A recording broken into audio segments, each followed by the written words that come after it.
et bienvenue sur le podcast Nuit douce et parents zen, votre rendez-vous dédié au sommeil et à la parentalité.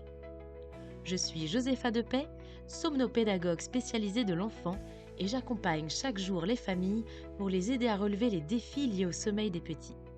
Dans ce podcast, je partagerai avec vous mes réflexions sur le sommeil et la vie de parents en m'appuyant sur mon expérience professionnelle. J'aurai également le plaisir d'accueillir des invités pour discuter en profondeur de sujets spécifiques, des témoignages inspirants, mais aussi des discussions avec des experts pour vous aider dans votre quotidien de parent.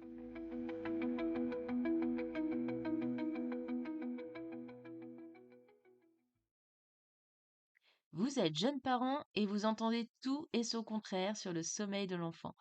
On vous prodigue des conseils non sollicités à droite et à gauche concernant l'éducation de votre bébé. Vous avez déjà probablement entendu ce genre de phrase. À mon époque, on laissait pleurer le bébé et personne n'en est mort. Laisse-lui faire ses poumons. Attention à trop le porter, le bercer, le câliner. Tu vas l'habituer. Il t'aide beaucoup, dis donc. Tu ne penses pas que t'en fais un peu trop? Et d'un autre côté, des conseils pour le coup trop personnalisés comme moi, ce qui a marché, c'est les bruits blancs. Moi, la veilleuse qui projette des lumières au plafond. Et moi, ce qui a marché, c'est de le laisser pleurer. Et moi, c'est le doudou qui imite la respiration. Et petit à petit, vous vous déconnectez de votre instinct parental. Parce qu'on vous a dit qu'il allait trop s'habituer au bras, à votre chaleur, à votre présence, ou qu'il fallait la dernière peluche sortie sur le marché pour que vous puissiez retrouver vos soirées.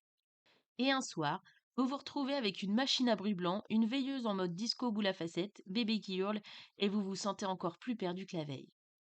Bon, le truc qui, j'espère, vous a un petit peu marqué, c'est le doudou qui imite la respiration. Tiens, tiens, pourquoi donc le marketing aurait développé un tel produit?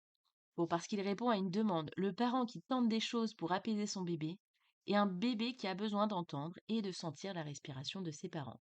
Ah, et spoiler, en effet, un bébé a besoin du contact et de la proximité avec son parent. On peut rappeler qu'il était quand même bien au chaud pendant 9 mois dans le ventre de sa maman, qu'il vivait bercé en permanence dans son liquide amniotique, qu'il entendait la voix de sa maman et de son papa ou du coparent, qu'il entendait son cœur et tous les bruits de son corps. C'était son quotidien. Et du jour au lendemain, il doit appréhender la pesanteur de la vie terrestre. Mais il devrait aussi réussir à dormir tout seul, dans un lit, sans bruit.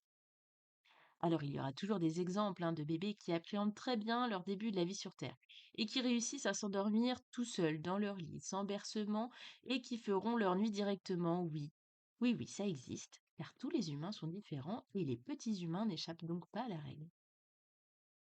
Mais nous pouvons tout de même dire ici, après ce constat, que c'est normal qu'un bébé ne s'endorme que sur vous, ou s'endorme au sein de sa mère, que c'est normal qu'il n'arrive pas à dormir dans son lit, et que c'est normal qu'il ait besoin de votre chaleur, de votre proximité, de votre réconfort, d'être bercé dans vos bras, et oui. Et n'en déplaise à votre tante, votre sœur, ou peu importe, et les conseils de 1920, on espère bien qu'il va s'habituer à tout ça. Bon, je pense que je pourrais encore continuer cette liste de conseils, malheureusement. Oui, parce qu'en 2024, de nombreux jeunes parents entendent encore beaucoup ce genre de réflexion, souvent de la part de l'entourage proche en qui les jeunes parents font confiance, mais aussi sur les réseaux sociaux. Et dans un moment de vulnérabilité qui est aussi l'arrivée d'un bébé, les parents peuvent se sentir démunis et ne plus savoir comment s'y prendre.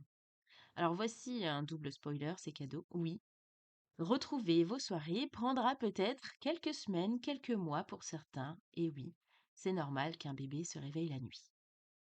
Dans cet épisode, je voulais parler de la théorie de l'attachement, un concept clé en psychologie qui a été développé par John Bowlby, alors j'espère que je le prononce bien, en 1958. Donc comme quoi, dès les années 60, on s'intéressait déjà de la relation mère-enfant, parent-enfant. C'est une théorie qui est essentielle pour comprendre les premiers mois de vie de votre bébé, une période cruciale où se forment les bases des relations affectives. Alors la théorie de l'attachement met en lumière l'importance des liens affectifs entre un enfant et ses parents ou ses proches. John Bowlby a observé que des séparations répétées entre un enfant et ses parents pouvaient impacter son développement émotionnel et son comportement. Ses recherches, notamment auprès d'enfants séparés de leur famille pendant la Seconde Guerre mondiale, ont montré que l'attachement ne se limite pas qu'aux besoins physiques comme la nourriture. Il répond à un besoin fondamental de sécurité et de lien émotionnel. Dès la naissance, Les enfants adoptent des comportements instinctifs comme pleurer, s'agripper, pour attirer l'attention de ces figures de soins, les figures d'attachement, et obtenir du réconfort et de la protection. En situation de stress ou de peur, ils cherchent naturellement cette proximité pour se sentir en sécurité. Et à mesure qu'ils grandissent, ils gagnent en autonomie. Et ce lien leur permet de partir à la découverte du monde, en exploration, tout en sachant qu'ils peuvent toujours revenir vers cette présence rassurante. Et donc, quand je vous disais précédemment, on espère bien qu'il va s'habituer au bras, oui, car c'est le meilleur endroit où votre bébé puisse être pour se sentir en sécurité et en confiance. En répondant à son besoin de proximité avec vous, vous l'aidez à construire ce lien affectif, à le sécuriser, à créer un schéma mental. Allez, pour grossir un peu, j'ai besoin d'être rassuré, je trouve une réponse à ce besoin. Il va donc progressivement s'autonomiser, car il aura compris que sa figure d'attachement est toujours là pour lui. L'idée étant peut-être de lâcher prise sur vos propres croyances limitantes de ce qu'il faut faire, ne pas faire pour qu'un bébé trouve le sommeil, et de juste profiter de ces instants avec son bébé. Car oui, vous avez sûrement déjà entendu cette phrase: «Profite, ça passe trop vite». J'avoue que là-dessus, je suis assez d'accord. Si vous observez quelques instants votre nouveau-né, les jambes repliées, encore en boule, laissant imaginer sa position intra-utéro de ces 9 derniers mois, maintenant dites-vous que dans une semaine, il va gripper des objets, dans un mois, il vous fera ses premiers sourires, dans 4 mois, sa première purée, et dans quelques mois, il sera en train de ramper puis marcher.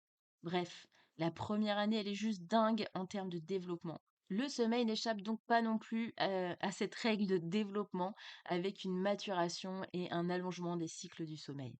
Tout ça, ça se fait de manière progressive. Bref, oui, ça passe vite, alors peut-être on peut un peu lâcher prise et profiter de l'instant présent. Profitons d'un postpartum doux et lent. Dans quelques semaines, pour la plupart, vous aurez repris à travailler. Ces moments de douceur au rythme de votre bébé laisseront la place à un nouveau rythme, celui du quotidien. Travail, crèche, nounou, maison. Bref, ça ne veut pas dire que c'est moins bien, c'est autre chose. Prenons le temps vraiment de construire ce lien qui vous unit pour toute la vie et qui va permettre à votre bébé de s'endormir sans crainte, de mieux appréhender les séparations, de pouvoir explorer le monde qui l'entoure en se sentant en pleine confiance. J'entends beaucoup sur les réseaux sociaux ou même en consultation des parents qui viennent me voir pour réussir à faire l'endormissement autonome. Alors l'endormissement autonome, comme vous l'aurez compris, c'est qu'un bébé puisse s'endormir tout seul, sans aide, de manière autonome. Alors l'endormissement autonome, hein, qu'on entend partout, c'est devenu un peu le Graal recherché par tous les parents aujourd'hui. C'est une quête. Tout le monde veut réussir l'endormissement autonome de son enfant. Oui, bah, en effet, hein, c'est quand même plus simple de gérer le quotidien, sa vie sociale, amoureuse, affective, quand on passe pas 3 heures à endormir son enfant. On est bien d'accord. Les parents cherchent la méthode miracle, en tant d'étapes à faire, où vous pourrez endormir votre bébé en 5 minutes. Et ils sont prêts en toute bonne foi, hein, à essayer de mettre des choses en application pour parvenir à cet endormissement autonome. Certains seront prêts à faire la méthode 5-10-15 ou à laisser pleurer. Et ils vont même persévérer parce que même si ça leur déchire le cœur de le faire, ben, on leur a dit que pour obtenir l'endormissement autonome, il fallait passer par là. Et si je vous disais que la meilleure des méthodes est celle qui est à la base de l'humanité, ce que recherche tout être vivant sur Terre, puisque nous sommes des animaux sociaux, j'ai nommé le contact humain, les liens affectifs, les interactions, l'attachement. C'est ça la méthode. Bon, c'est pas une méthode, mais bon, aujourd'hui, les gens recherchent des méthodes. Donc, c'est ça qui va vous permettre d'endormir votre bébé en 5 minutes. C'est ça qui va aider votre enfant à se rendormir facilement. C'est en étant en pleine sécurité affective avec son parent que votre enfant va lâcher prise et s'autoriser à aller au sommeil, qui, rappelons-le, est quand même une longue séparation avec le parent.